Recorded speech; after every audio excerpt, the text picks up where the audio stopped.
this is John from kvarvprogramming.com, and this is a tutorial on inheritance in Java. So at the end of the last tutorial I said we'd look at the equals method in this tutorial, but I realised that there are some things about equals which, to understand them, it helps if you know a bit about inheritance. So I'm going to postpone the equals tutorial, and we're going to look here at the very important topic of inheritance. And I just want to take a little moment just to thank everyone who's left comments. Your comments really motivate me to create these free tutorials, and they are very much appreciated, so thanks very much. Okay, so let's create a new class here. I've got my main method set up in this kind of class in Eclipse. And so far in these tutorials I've been creating classes in the same file, but I'm going to switch now to creating classes in separate files, which is what you will do most of the time in your programs. So let's just expand this, and I'm just creating everything in the default package here, and we haven't covered packages yet. So I'm going to right click actually the source folder or the project folder, it doesn't matter, and go to class. Apologies for the background noise, by the way, because people are working on the flat opposite mine, and wherever I go there's always someone renovating an apartment nearby. Okay, so let's create a class here called machine, and click finish. And now, just because just from saying public class machine in a file called machine.java, I can already create objects from that machine. I can create a variable of type machine, so machine, call it Mac1. I can say new machine, like this, which actually allocates memory for my machine object, and I can combine those also into one statement by saying machine Mac1 equals new machine, which is what you do most of the time in Java. And let's give this machine some methods. So I'll give it a public void start method. Let's imagine that all machines can be started, and I'll say sysout here. And for some reason my sysout shortcut's not working, so I'll say system.out.println, and I'll just copy that, and because I'm going to use it again later. And let's say here machine started, like this. And I'll also give it a public void stop, like this, and in there we can say machine stopped. Okay, so I can now call those methods using this variable which I pointed at my machine object. So I can say mac1.started .start and mac1.stop, and since those methods are just doing sysouts at the moment, if I run that, it's just going to display some stuff in my console here, which is coming from here. So you need to have a good grasp of defining methods and calling them before you move on to inheritance, really, otherwise you'll get confused.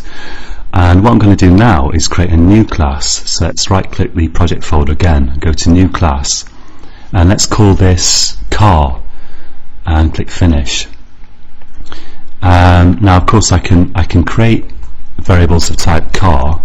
Let's call this car1, and I can point those at car objects. Let's have one object here, and car has no method. If I do car1 no methods, well actually it does have a few methods, and these are actually inherited from a class called object, which is actually the ultimate ancestor of all objects in Java. But aside from those, there are no methods that I've defined here. But supposing I go to my car class now, and I say car extends machine, and what that means is that car is a child class of machine, or machine is the parent of car. We can say that car is derived from machine, or that car is a machine, or that car inherits from machine.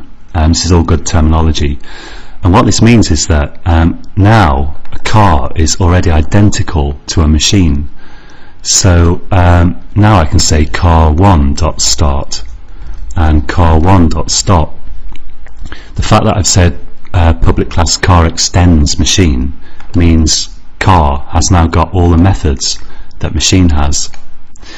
Now of course we can add new methods to car. So I've got my car child class, which inherits all the methods of machine, and I can add more methods to it. I can say, for example, public void, I don't know, wipe wind shield, and let's give that some functionality. I'll just put another sysout in there, and I'll say wiping windshield. So now of course car is identical to machine, except it's got another method now that machine doesn't have. So I can say let's put it between start and stop, car1.wipe windshield. So this is inheritance in action. Even if you've got a class which you don't have the source code to, usually, except for under certain particular circumstances, usually you can extend it to create your own version of it, and then you can add new methods to it, which is really useful. You can't do that with some classes. For example, the string class is it's a final class, and it can't be extended, but most classes you can extend. So another thing you can do is you can override methods. I'm just going to touch on the basics of this here, but here for example we've got a public void start method, and let's copy that and go into car and paste it in, and change this to car started. So what I've done here is I've got a method in the parent class with this header public void start, takes no parameters and returns only void, and I've defined one exactly the same as that in car, and it's important that the header part of the method should be the same if you want to override a method. And now when I call start in car, it's going to call the car specific version rather than a machine version. So we say that this method has overridden the method in the parent class. It's basically replaced it. Now there's quite a bit more to say about inheritance, as you might imagine, but I'm just going to probably show you one other thing here, and before I do that actually I'm going to delete that and show you a better way of overriding a method. And this is Eclipse specific, but there are similar techniques that you can use, similar shortcuts in any decent IDE. So NetBeans or IntelliJ IDEA, possibly not BlueJ, which some university students are forced to use, and it's no offence to the creator of it, but that's an IDE that's well out of date by now, in my opinion. Anyway, I'm going to right click here within the body of car, and I'm going to go to source, override implement methods, and I'm going to click so these are all the methods of machine, and you can see methods of object as well, which is secretly the ultimate parent class of both machine and car. But let's say I want to override the start method in machine. I just click start and click OK, and it fills in the method for me together with a stub. This is actually calling the corresponding method in a parent class, so this would mean that car still has a start method, but it just calls the parent class version, basically saying machine started. But if I get rid of this body now, I can put my own stuff in there. Whoops, didn't want that. Let's just copy this, being as my sysout shortcuts mysteriously stopped working, and put in here car started. So we've overridden this just as before. So the shortcut for that is right click in the body of your class, go to source and override implement methods in Eclipse. Now you'll notice Eclipse puts this, it's called an annotation. It's an @ sign and the override, this is actually a class name here, which is why it's got a capital O.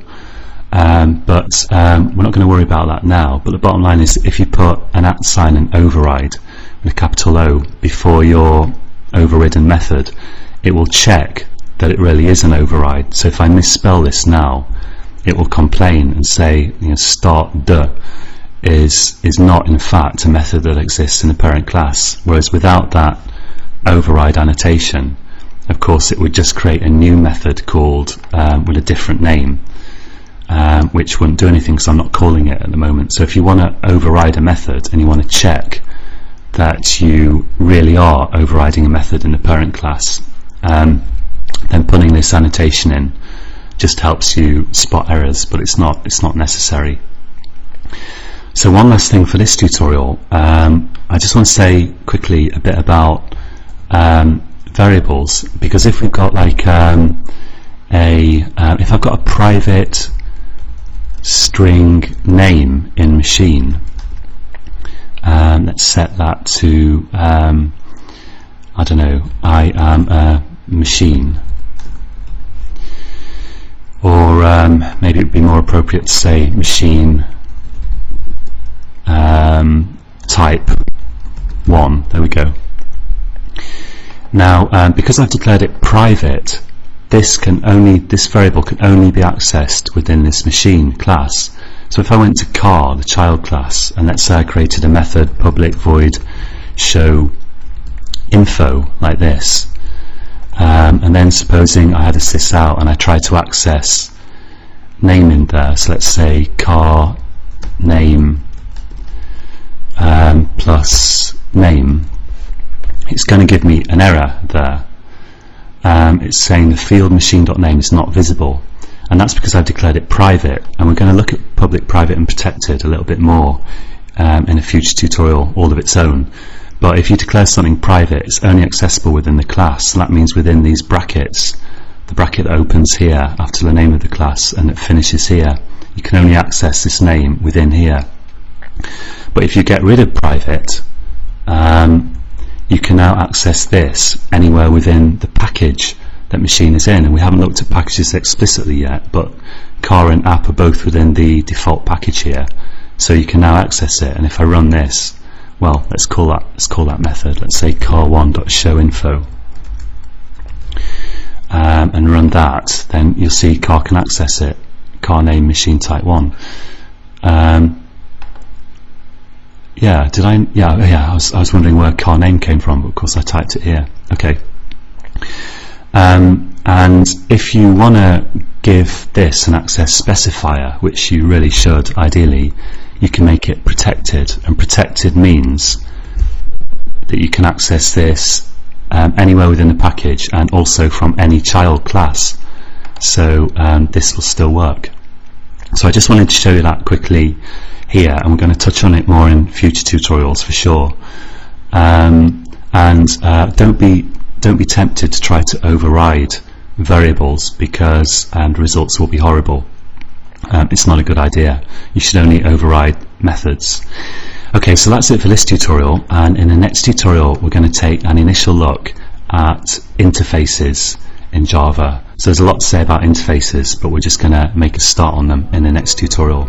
So join me again then, and until then, happy coding.